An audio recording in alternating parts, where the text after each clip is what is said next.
इस वक्त जहां पूरी दुनिया का फोकस गजा में होने वाली इसराइल पैलेस्टाइन वॉर पर है, वहीं दूसरी तरफ पिछले 1.5 साल से जारी रशिया और यूक्रेन वॉर में बहुत ही बड़ा ट्विस्ट आ चुका है। अमेरिका और यूरोपियन कंट्रीज अब यूक्रेनियन गवर्नमेंट को प्रेशराइज कर रहे हैं कि वो रशिया के साथ डील करके इस वॉर को खत्म करे, और इवन इस डील के नतीजे में अगर रशिया को कुछ देना भी पड़ता है तो इट्स टोटली फाइन। इस 360 डिग्री टर्न की सबसे बड़ी एग्जांपल है टाइम मैगजीन, जिसने 2022 में यूक्रेनियन प्रेसिडेंट जेलेंस्की को the person of the year nominate किया था। अब यही टाइम मैगजीन ये रिपोर्ट कर रहा है कि जेलेंस्की इस वॉर में बिल्कुल अकेले हो चुके हैं। आर्टिकल में मजीद ये लिखा है कि यूक्रेनियन प्रेसिडेंट को लगता है कि वेस्टर्न पावर्स ने उन्हें धोखा दिया है। This possibly could be the beginning of the end for Ukraine. आज की वीडियो में हम ये देखेंगे कि अमेरिका और नेटो इस वॉर में फेल क्यों हुए, और दूसरी तरफ इतने मीडिया प्रोपेगेंडा और सैंक्शंस के बावजूद रशिया आज भी इतना पावरफुल कैसे है कि सारे नेटो कंट्रीज मिलकर भी उसका कुछ नहीं बिगाड़ सके। याद रहे कि ये 21st सेंचुरी के डिफाइनिंग मोमेंट्स हैं, जब दुनिया अमेरिका की सुप्रीमेसी से निकलकर एक मल्टीपोलर वर्ल्ड बनने जा रही है। और ये सब कैसे और कब होने जा रहा है, आए जानते हैं। सच ये है कि इस वीडियो में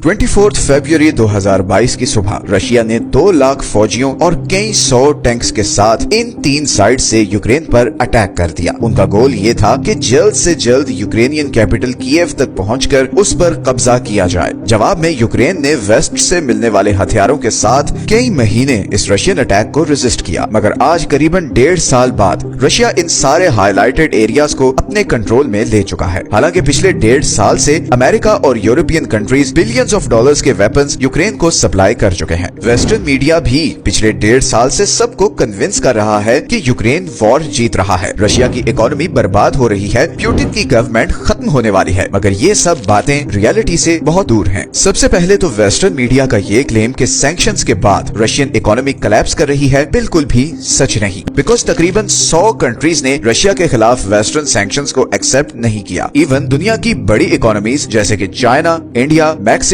Brazil, Turkey, UAE, Saudi Arabia, इन सब कंट्रीज ने इन सैंक्शंस को रिजेक्ट किया है, बिकॉज रशिया एक बहुत ही इंपॉर्टेंट एनर्जी सप्लायर है। दरअसल रशिया नेचुरल रिसोर्सेज से माला माल है। रशिया के पास दुनिया के सबसे बड़े नेचुरल गैस, दुनिया के दूसरे सबसे बड़े कोयले और दुनिया के 6ठे सबसे बड़े ऑयल के रिजर्व्स हैं। इसीलिए रशिया को साइड लाइन करना कोई आसान काम नहीं। रशिया यूक्रेन वॉर से पहले इंडिया रशिया से सिर्फ 3% क्रूड ऑयल इंपोर्ट कर रहा था, जबकि आज इंडिया का 40% क्रूड ऑयल रशिया से इंपोर्ट हो रहा है। इसी तरह चाइना और रशिया में भी एक अंडरस्टैंडिंग डेवलप हो चुकी है, जिसके मुताबिक चाइना अपने बॉर्डर के साथ रशियन एरियाज में नेचुरल रिसोर्सेज एक्सप्लॉइट करने के लिए रशिया को इंफ्रास्ट्रक्चर और लेबर देगा, और बदले में रशिया चाइना को आधी कीमत पर ऑयल और गैस सप्लाई करेगा। इस तरह चाइना की स्ट्रेट ऑफ मलाक्का के थ्रू आने वाले तेल से भी डिपेंडेंस खत्म हो जाएगी, जो उसकी एक बहुत बड़ी कमजोरी भी है। इसी तरह अमेरिका, जो रशिया पर सैंक्शंस लगाने में सबसे आगे था, उसी के एक न्यूज़पेपर न्यूयॉर्क टाइम्स के अकॉर्डिंग 2022 से 2023 तक अमेरिकन कंपनीज ने रशिया से न्यूक्लियर एनर्जी खरीदने के लिए